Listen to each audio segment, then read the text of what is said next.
Hi, welcome to Budget MTG Decks. All magic fun, all cards under $1. I'm David, and this is my business advisor, Ruud. Hey everybody, today we're going to talk about a fun and effective EDH deck you can build without spending a lot of money. Now today's deck is going to be a pretty weird deck, I think. It's going to be a multiple choice deck.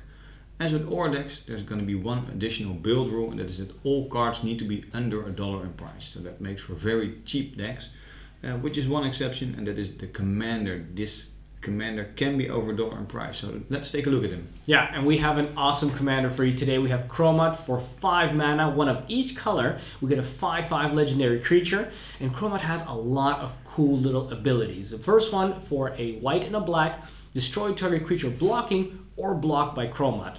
So this ability pretty much makes sure he will stay alive in almost any combat situation, except maybe indestructible creatures or something. This might be the most annoying ability for your opponents, because it makes it very hard to attack into you. Since this is a pretty control-ish deck, there will be a lot of times when you need to control not being attacked. Well, this can help you with that. Exactly. Then for a blue and a red, Cromat gains flying against the end until the end of turn. Yeah. Could be on the defense, of course, but pretty much an offensive ability. You will get rid of all the flyers with your control spells, and you swing in for commander damage with flying. Yeah. Could be. Yeah. Then you can also, for a green and a black, you can regenerate Cromat. Yeah, this might be a reason why you want to cast him when you have 7 mana, because well, there's a good chance he will get removed by something else. And if you can regenerate him, this will really help you out a lot. Yeah, also, and of course against board wipes. That's right. Then for a red and a white, Cromat gets +1/+1 until the end of turn. Nice little pump.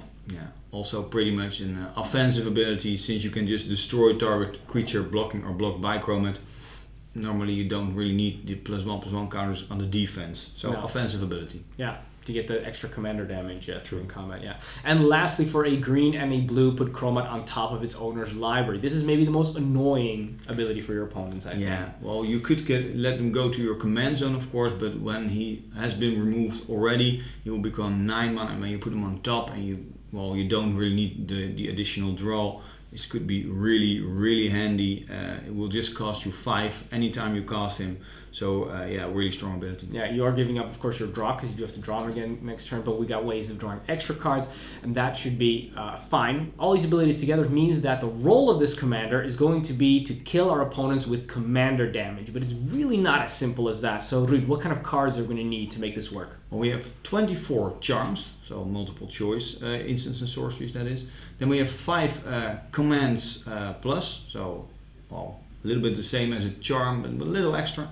And then we have 13 creatures with a lot of abilities.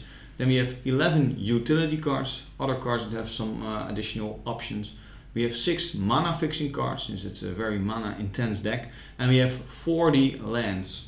Quite a bit, but we definitely need that because Cromat is very dependent on those colors. So what is the ideal turn progression? Now, turn 1 we will do nothing, since it's also a control deck. Turn 2 we will use a charm, maybe, if needed. And then turn 3 some mana fixing to make sure we will have access to all the charms we have in our hand. Then turn 4 another charm.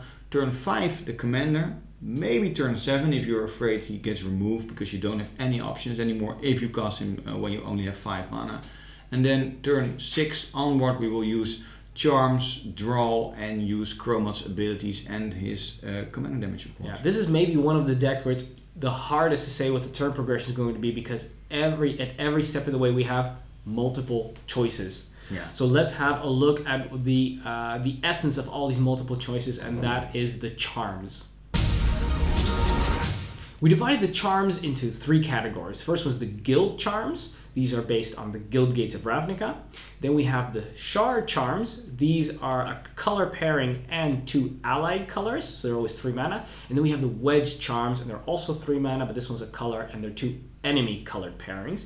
We're going to start with our first charm, the guild charm, Azorius charm. I'm saying charm a lot now. For a white and a blue, it's an instant, and we get to choose one of 3 options. Creatures you control gain lifelink until the end of turn, or draw a card, or put target attacking or blocking creature on top of its owner's library. So there's 3 pretty decent options. You get the lifelink, you can remove a problem, or you can just draw a card. Pretty sweet. What do you think? Well, since we have a lot of charms in this deck, of course, they have a lot of options. We're gonna do this video a little different than our other videos. All the charms have two things in common. They're instant speed, they have 3 options and you can choose only one option. Some charms are 2 mana, some charms are 3 mana. But how we're going to do this is we're going to read out all the options the charms have, but we're not going to in depth discuss all the charms individually. So let's take a look at all the options the charms will give us. I think that's a great idea. Let's have a look first at some things that the charms do for your creatures. Any one of these charms, or all these charms together, have these particular options, and we can give, for example, lifelink, trample, regenerate, or hexproof. Also, the charms can draw you cards or give you some card selection, so discard and draw. And it can also let you regain control of any permanents you own. Yeah, in the deck you also have with the charms the option to either prevent all damage to you or make sure that creatures of your opponent can't block.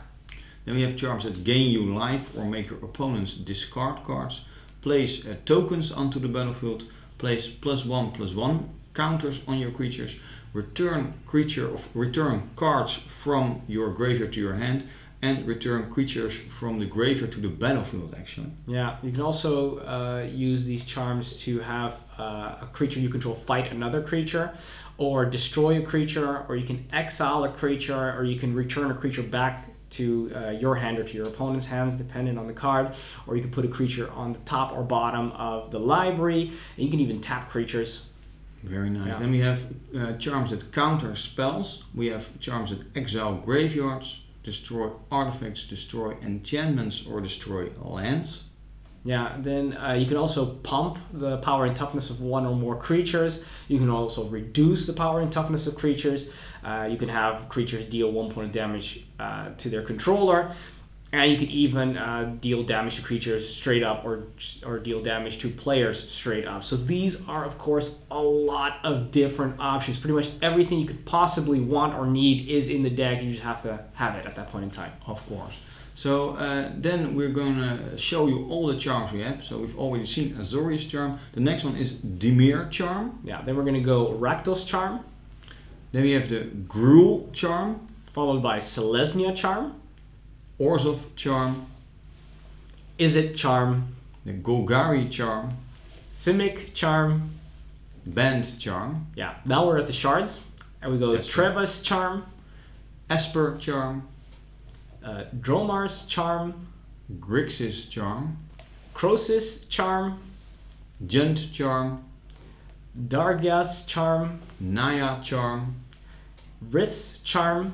Then we go to the Wedge charms. That is Abzan charm, Jeskai charm, the Sultai charm, Mardu charm, Timur charm. And that is it for those. And we probably butchered a couple of those pronunciations, but we don't care. So we're done with the charms. Let's have a look at something that's kind of similar to the charms, but they're a little bit more than that. Let's have a look at the Command Plus cards. Okay, now we're at the Commands Plus, and the reason why we call that is because our first few cards are commands. The cool thing about commands is that they give us 4 options, not 3. We get to choose 2 of them, but those 2 do have to be different. So let's have a look at the first card, Incendiary Command for 5 mana, of which 2 need to be red. It's a sorcery, so that's different from the charms that we've had before, which were instant speed. We got 4 options, choose 2. Either Incendiary Command deals 4 damage to target player, or it deals 2 damage to each creature, or we have to destroy target non-basic land, or each player discards all cards in his or her hand and then draws that many cards. Obviously a lot of options. I really like to use deal 2 damage to each creature and discards all cards in hand and then draw that many cards, because then you wipe out the battlefield, plus you get to refill your hand, which is pretty nice. Yeah, because you already used some of the charms which were useful in the situation, and maybe the other charms you have aren't useful in the current situation. You want new ones, you can do that with this. Very nice. Then we have Profane Command, sort of the black version, 2 black mana, but then X, and you get to choose 2 again. It's also sorcery speed, and it says target player loses X life. In Command, they're not that interesting. No, not that interesting. Then we have return target creature card with converted mana cost X or less from your graveyard to your hand. To the battlefield, that is. Only a creature, of course, but the creatures you do have are pretty powerful, so it could be really nice. Then we have target creature gets -X until end of turn. That's really nice. Really nice because you don't have a lot of exile-based destruction, and this can destroy something that is indestructible. Very nice. Yeah. And then we have up to X target creatures gain fear until end of turn. Yeah. So not going to use that one that often, but fear, of course, means that they can't be blocked except by black or artifact creatures. So that's something, right? Sure. Then we have one which I really like, Salungar's Command for 5 mana, of which one has to be blue and one has to be black. This one is instant speed, so they're mixing it up a little bit. We get to choose 2 out of these 4 options. First one is counter target non-creature spell. That's awesome. Somebody tries to do a removal spell. Then return target permanent to its owner's hand. Wow, that's really great because the permanent, that could be even a land. You know, that could be an artifact, enchantment, anything that's on the table. So that's huge. Then target creature gets -3/-3 until the end of the turn. You're always going to have a juicy target for this. That's going to be able to kill something. Or even in combat, reducing something to the point where it would die in combat. Perfect. And the last one, destroy target planeswalker. Well, we don't use it that often because we don't have any planeswalkers in our decks. But if you shoot your face one, you're happy you got it. True. Then we have something else, not a command. Clan Defiance for 1 green and 1 red and X. It's sorcery speed, and we can choose 1 or more, so we can choose any number of options. The options it has is it deals X damage to target creature with flying, and it could do X damage to target creature without flying, and it could do X damage to target player. Now usually we're gonna choose all 3 options. Usually I cast it for something like 7 or 8 mana, so it deals 5 or 6 damage to a flying creature, a non-flying creature, and an opponent. Yeah, it's really rough. It's really rough because you'll usually find targets, especially because it's multiplayer. You're always going to have a juicy target for this. And then we have one of my personal favorite cards, Merciless Eviction for 6 mana, which one has to be white and one has to be black. We have a sorcery. We get to choose one, either exile all artifacts, exile all enchantments, exile all creatures, or exile all planeswalkers. So you are always going to be able to pick something, and usually it's exile all creatures to give yourself a nice little return to the battlefield if you're getting flooded by all your opponents. So these are really awesome. So that's why we call them Command Plus, because they're more than charms, but and there's also more than commands, but they do give you all the versatility that we need in a multiple choice deck. Those are the instants and sorceries. Now let's have a look at the creatures that give us multiple choices. So we divided the creature cards into battle mages and versatile creatures. First off, we start with battle mages. Now all battle mages are just a small creature, but they have 2 kicker costs. You can either pay one of the kicker costs or both of them. Or none. Or none, of course, that's true. The first one is a Sunscape Battle Mage. For 3 mana we get a 2/2, and if we kick it with green and generic mana, when it enters, if it was kicked of course, you destroy target creature with flying. Pretty insane of course. Then we have a kicker cost of 1 blue and 2 generic, and if you pay that kicker cost you get to draw 2 cards when this Battle Mage enters the battlefield. Yeah, pretty sweet. Then we have a Stormscape Battle Mage, also for 3 mana. This one has to be blue instead of white. We'll also get a 2/2. When this guy comes in, when you cast this guy, if you pay the kicker cost of 1 white, then you gain 3 life. Not that great.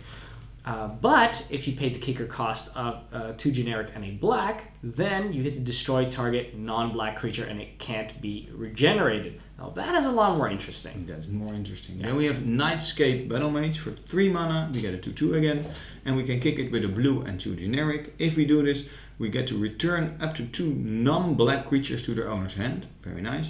If we kick it with a red and 2 generic, we get to destroy target land. Evil. Not that fun, very evil, but could work out pretty well. Exactly, especially returning those 2 non-black creatures. That's huge. Thunderscape Battle Mage is next, also for 3, one of which has to be red. We get a 2/2, as usual. When we kick this guy with a black and a generic, then we get to have a player discard 2 cards, which can be quite painful. And if we kick it with a green, then we get to destroy target enchantment. Quite situational, but it's nice that you have the option right there. Very much. Then we have Thornscape Battle Mage for 3 mana, of which 1 green, we get a 2/2. and this is actually the cheapest kicker cost in the battle mages. For just 1 red, we get to deal 2 damage to target creature or player. Pretty nice. Nasty, yeah. And for 1 white, we get to destroy target artifact. Also pretty important. This is actually, I think, the better one. I think it might be the best one. Yeah.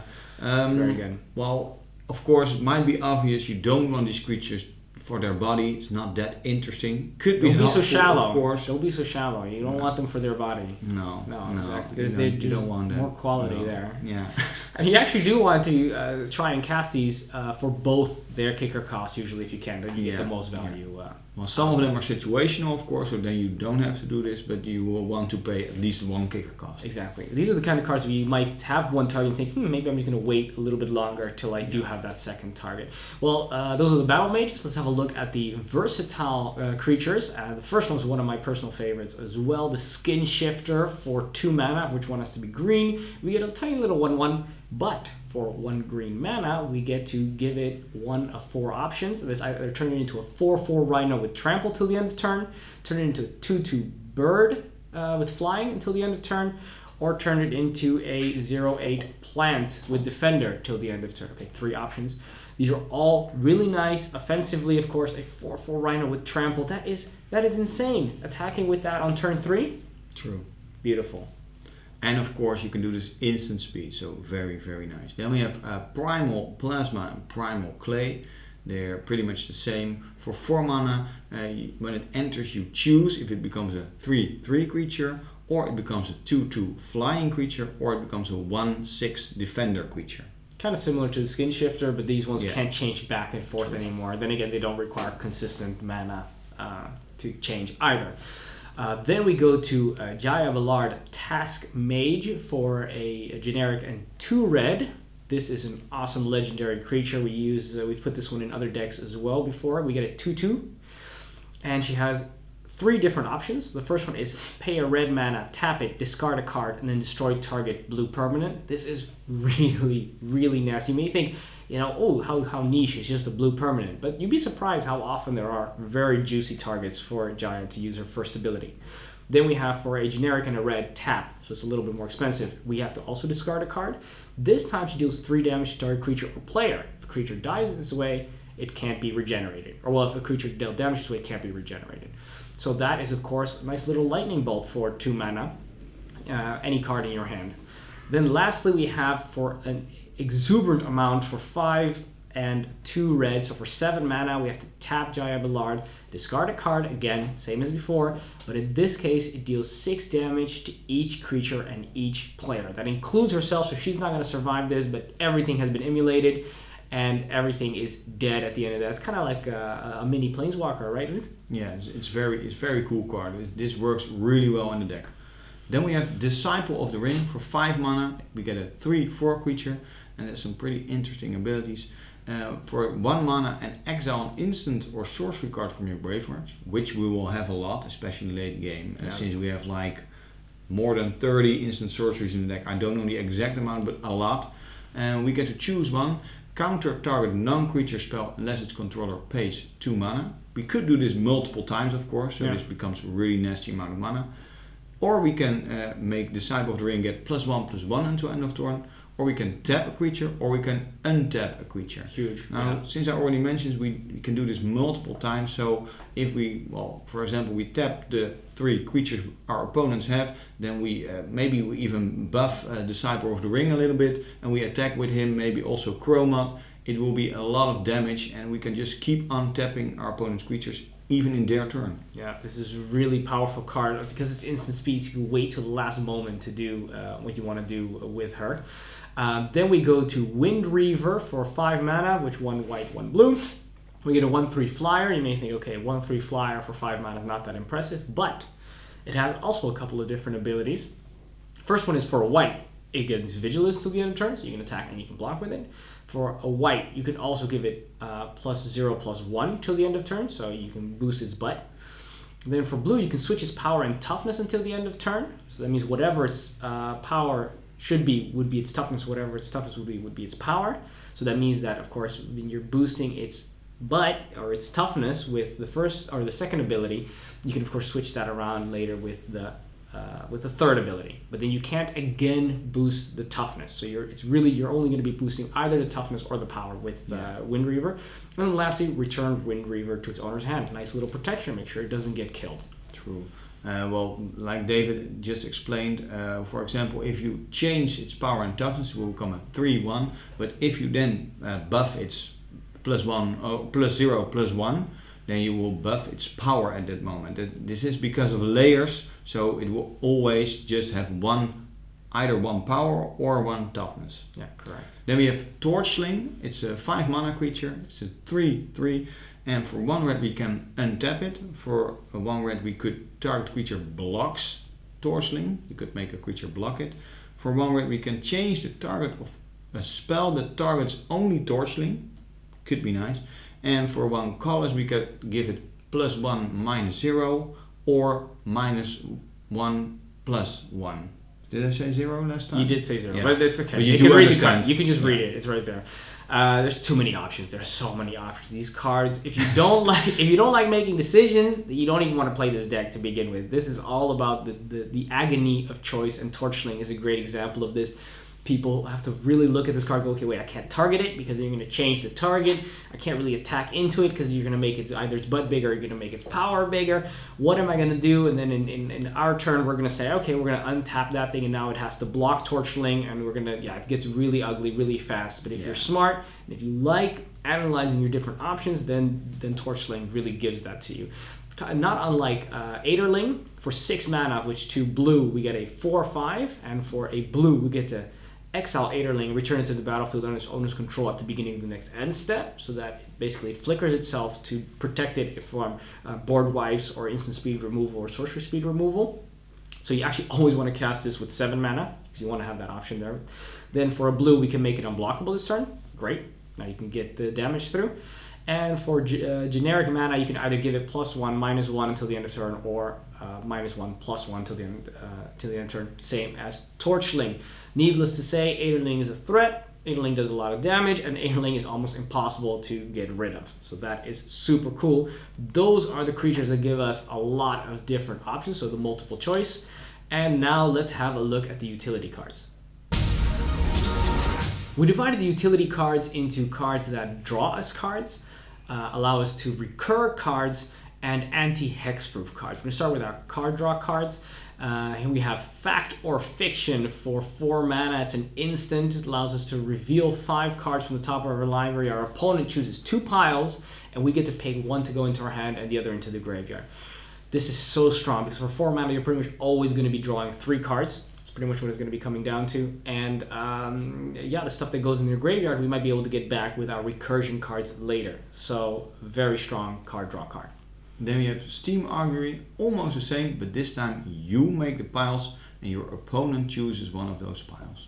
Exactly. Still very strong. Then we have Lunar Mystic for 2 generic and 2 white. We get a 2/2 human wizard. And it states that whenever you cast an instant spell, you may pay 1 generic mana, or 1 colorless mana, and if you do, you draw a card. Actually, sorry, this is actually still generic. This is not colorless. So if you do draw a card, that is really, really nice, because we have lots of instants. All the charms are instants, so we can pretty much replace all those instants every time. All we have to do is make sure that Lunar Mystic stays on the battlefield. True. Then we have Well of Ideas, so that's a little bigger. For 6 mana, it's an enchantment. When it enters, you draw 2 cards, and at the beginning of each other player's draw step, they draw 2 cards, so 1 additional card. But at your draw step, you draw 2 additional cards. You will draw 3 cards a turn, which is a lot of drawing. You can get rid of a lot of stuff. And you need it because using all those instants and sorceries, we're going to be running out of steam at some point, and Well of Ideas make sure we really don't. Kind of like a Thought Reflection for 7 mana, 3 of which have to be blue, so it's pretty blue intensive. But we have some mana fixing, so it should be okay. It's an enchantment that states that if you draw a card, you draw 2 instead. How simple can it be?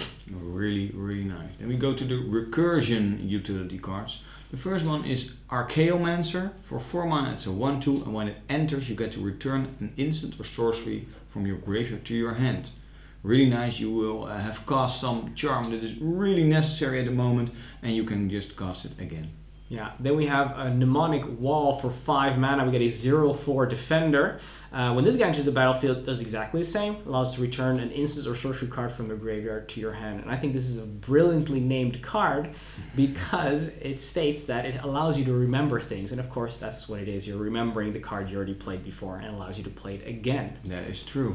Then we have Budget Cromat for 5 mana. It does the same as the mnemonic wall, but this one is a 2/2. And then finally we have Possessed Scab for 5 mana, which has to be 1 blue and 1 black. We get a 3/2 little zombie, and when this guy enters the battlefield, we get to return either instant, sorcery, or creature card from your graveyard to your hand. This is cool that this guy also gives the creatures the option, or allows us to return a creature. But if Possessed Scab would die, we have to exile it instead. Well, not the end of the world. Then we have 2 cards which could be really necessary in the deck because we don't have a lot against hexproof. Most things will have to target something, and it is the Glaring Spotlight. It's for 1 mana, it's an artifact. Creatures your opponents control with hexproof can be the target of abilities you control, or spells or abilities you control, as though they did not have hexproof. We can also sacrifice it for 3 mana, and then creatures you control gain hexproof and are unblockable until end of turn. Yeah. Really nice to swing in that last commander damage you need. Could be. Yeah, or to protect your creatures from maybe some horrible removal spell that people were casting against you. Also important to remember that it allows you to target hexproof creatures, but doesn't allow your opponents to do the same. Then we have Bonds of Mortality for generic and a green. So for 2 mana we have an enchantment that states that when it enters the battlefield you draw a card. That's awesome, so it replaces itself. And for 1 green we get to make sure that creatures your opponents control lose hexproof and indestructible until the end of turn. So basically open season against all hexproof and indestructible creatures, and that is of course lovely for just 2 mana for that enchantment. It's really nice. The first mana fixing card we have is Commander's Sphere. For 3 mana we get an artifact of course, and we can tap it to add 1 mana of any color to our mana pool. Really, really nice. In addition to that, we can sacrifice it to draw a card. So we can actually just first tap it to give us a mana and then draw a card. We don't need the mana anymore. Yeah. Then we're going to go rapid fire because the next couple of cards are all pretty much the same. They're all the banners. The banners are all, we'll start with the first one, Abzan Banner. They're all 3 mana, and we get to tap it for 1 of 3 different colors, and we get to pay 3 mana, 3 specific colors of mana, tap it, and then we have to sacrifice it, and we get to draw a card. So as you already may have noticed, it's much worse than the Commander Sphere, but we have a lot of different options. So after Abzan Banner, we have Jeskai Banner. Then we have Mardu Banner. Then we have Sultai Banner. And a Timur Banner. And those are the cards that are going to be giving us a little bit of extra mana ramp and mana fixing. But of course, that's not enough. We also need our lands. So let's have a look at those. We've divided the land cards into 1 land of each basic land type and a staggering 35 non-basic lands. We really need it because it's a really mana intense deck, so we need all the fixing. And to stay into the theme of the deck, we want all the options also in the lands. First up, we're going to start with a lot of lands that come in tapped, but give us 1 life when they enter, but they will give us 1 of 2 colors of mana.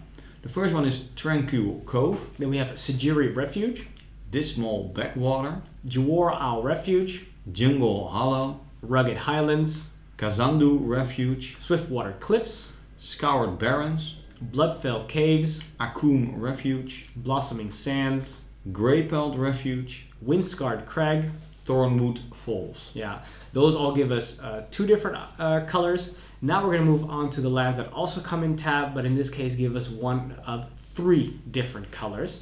But then they don't give us a life when they come in, but that's okay. We're going to start with Crumbling Necropolis, Jingle Shrine, Savage Lands, Frontier Bivouac, Mystic Monastery, Nomad Outpost, Opulent Palace, and Sandstep Citadel. Yeah. Now we're going to move on to cards that are going to also give us multiple colors, but they're a little bit different. So we're going to look at Mirrodin's Core. This guy comes in not tapped, so we can use it right away. And we can tap it for a colorless mana.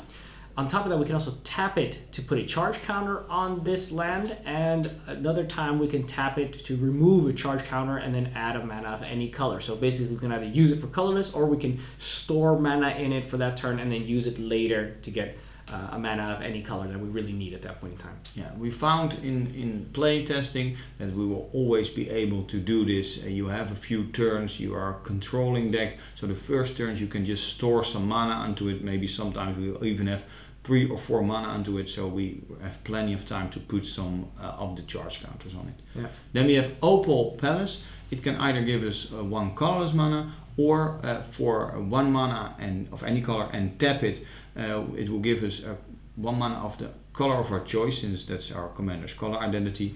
And if we spend it to cast the commander, it enters with a number of +1/+1 counters on it, equal to the number of times it's being cast from the command zone this turn. Yeah. So if it's been returned to the command zone 2 times, it will get 2 counters. Yeah, pretty sweet. Or 3 actually, because the first time you also get 1.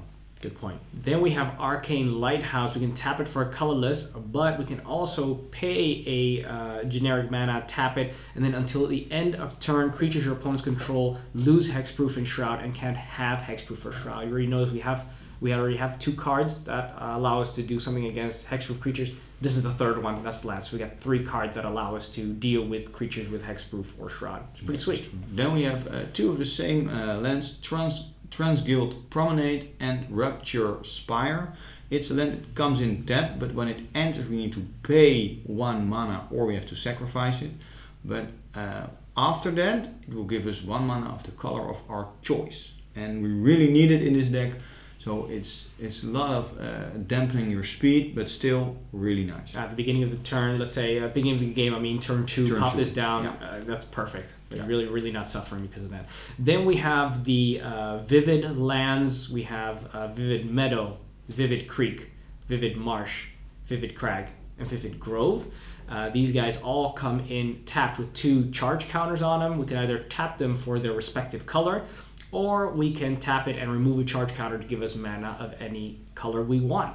Then we have Terramorphic Expanse and Evolving Wilds. They pretty much do the same. When they enter you can tap them and sacrifice them and search your library for a basic land card of your choice. That's why we have 1 of each basic land type, of course.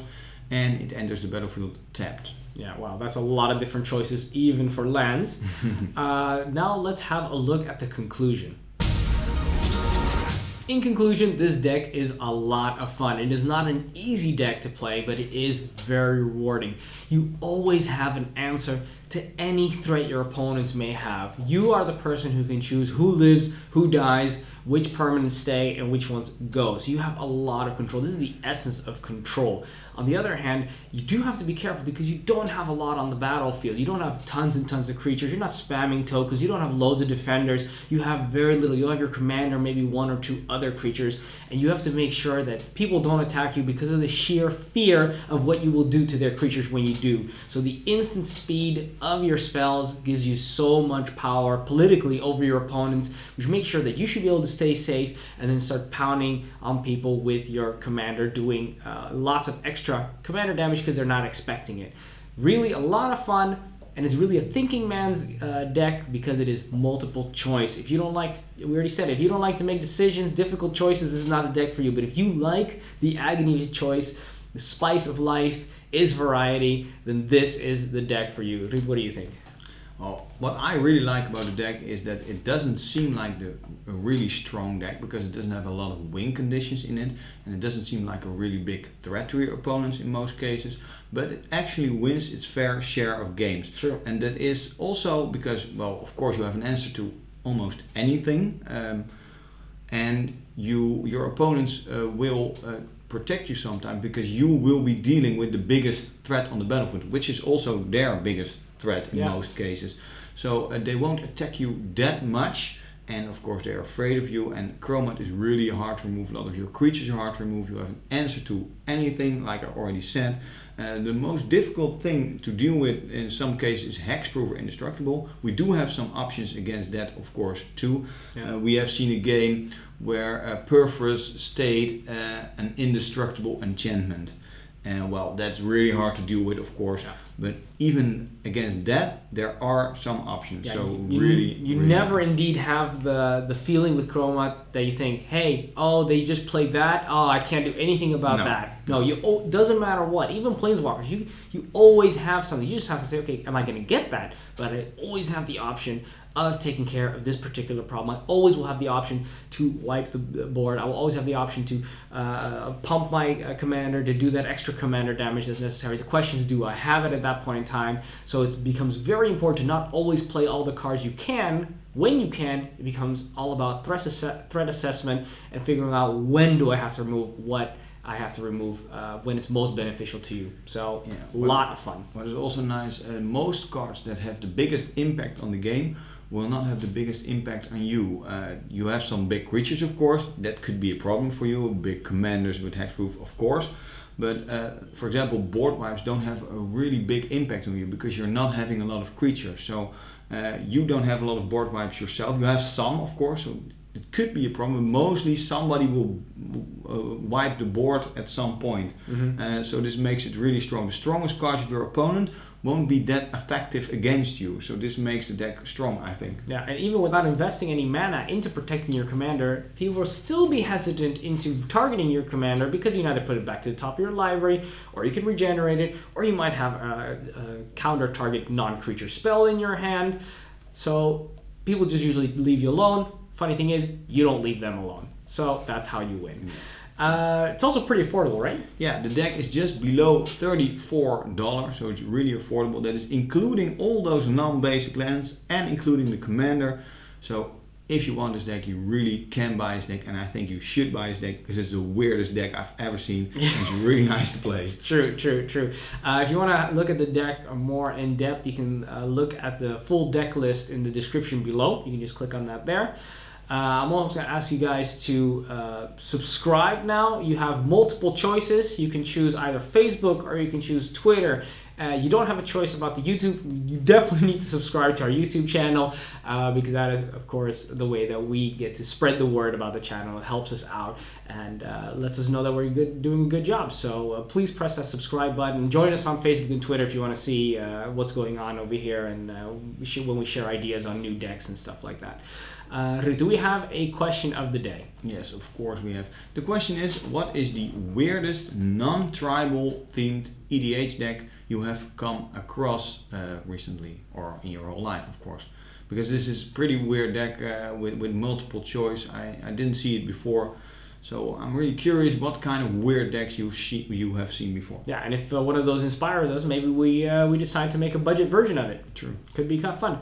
Well, that is it. Thanks for watching. I'm David. And I'm Ruud. And this was Budget MTG Decks.